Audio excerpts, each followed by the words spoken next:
Hola a todos, bienvenidos a un nuevo vídeo más en el canal. Hoy os traigo un tema, yo creo que es de los más polémicos de los que he hablado en el canal, y es el tema de la experimentación animal.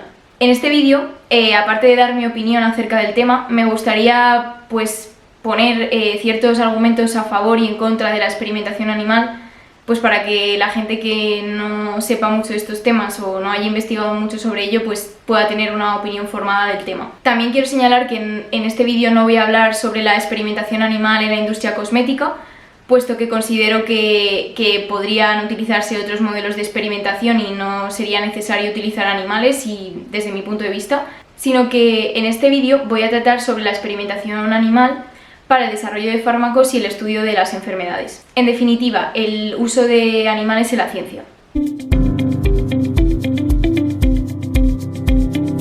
No podemos ser hipócritas porque gracias al auge de la experimentación animal en los siglos XIX y XX se han obtenido los mayores avances en el mundo científico.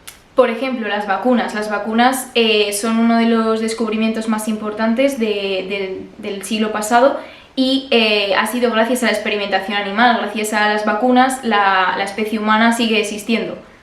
Pero no solo eso, cosas tan cotidianas como por ejemplo los fármacos, como la insulina para diabéticos, la quimioterapia para el cáncer, las cirugías o todo el conocimiento que tenemos acerca del cuerpo humano es gracias a la experimentación animal.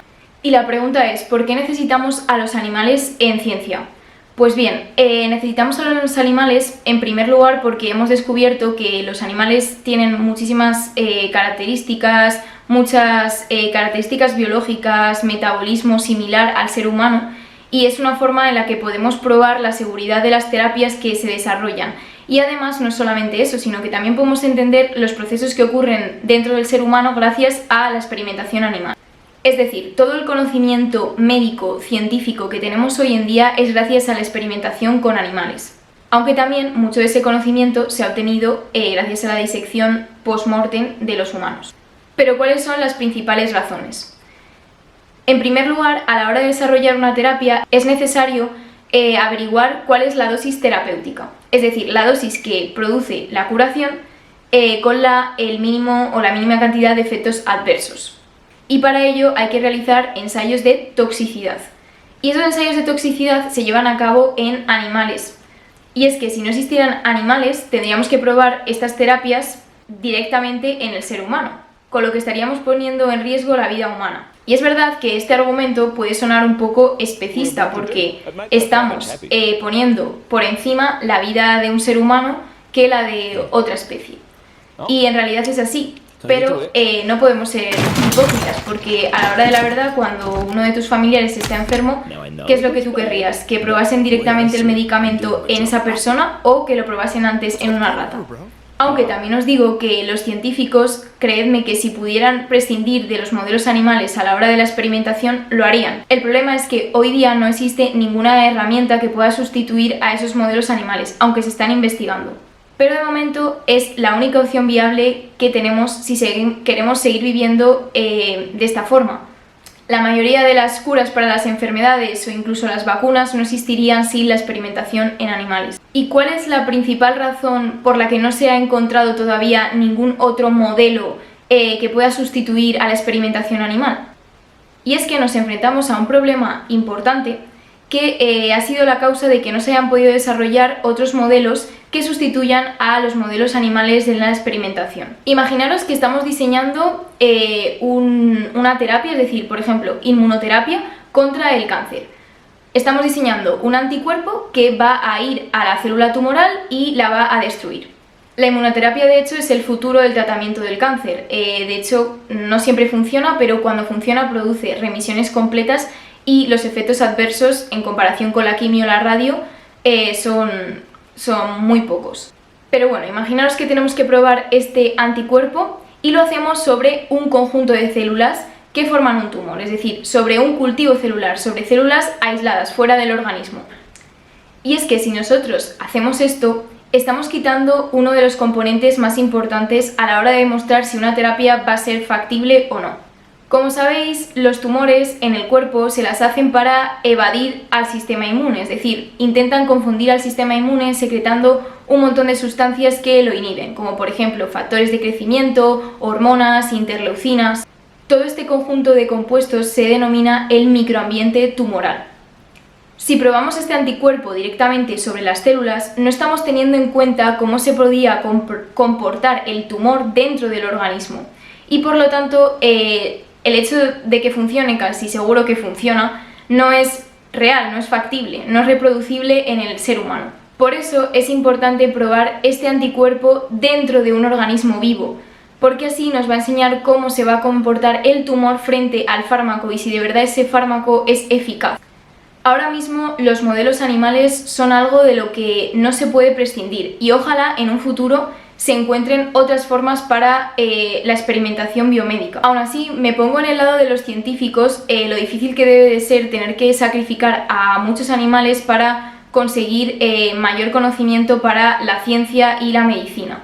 Porque es muy fácil decir que los médicos salvan vidas, pero salvan vidas gracias al estudio de fármacos que han llevado a cabo científicos en un laboratorio gracias a la experimentación animal. Pero no quiero que os quedéis con la idea de que todo este proceso de experimentar con animales no está controlado, porque en realidad la legislación respecto a este tema es muy estricta. Hay muchos controles y ante todo se trata de evitar cualquier sufrimiento animal. Por ejemplo, una cosa que se hace en los laboratorios para medir el estrés de los animales.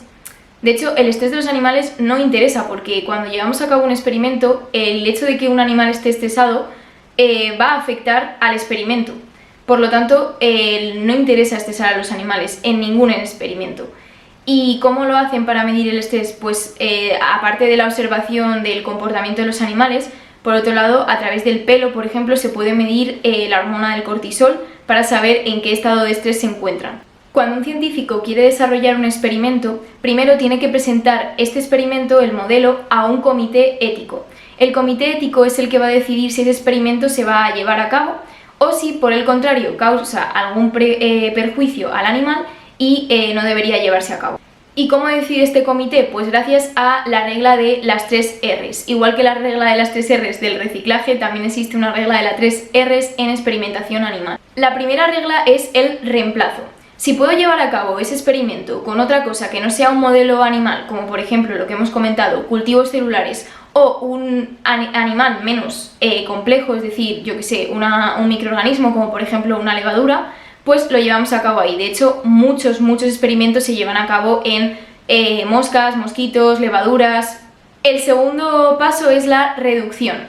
Hay que reducir al máximo el número de animales que se utilizan en la experimentación. Esto es súper estricto. Cuando pides ciertos animales para realizar el experimento, hay un número y ese es el número, o sea, no te van a dar más porque necesites más. Tienes que apañártelas con lo que hay. Y por último, el tercer paso es el refinamiento. Esto quiere decir que hay que evitar el sufrimiento animal a toda costa.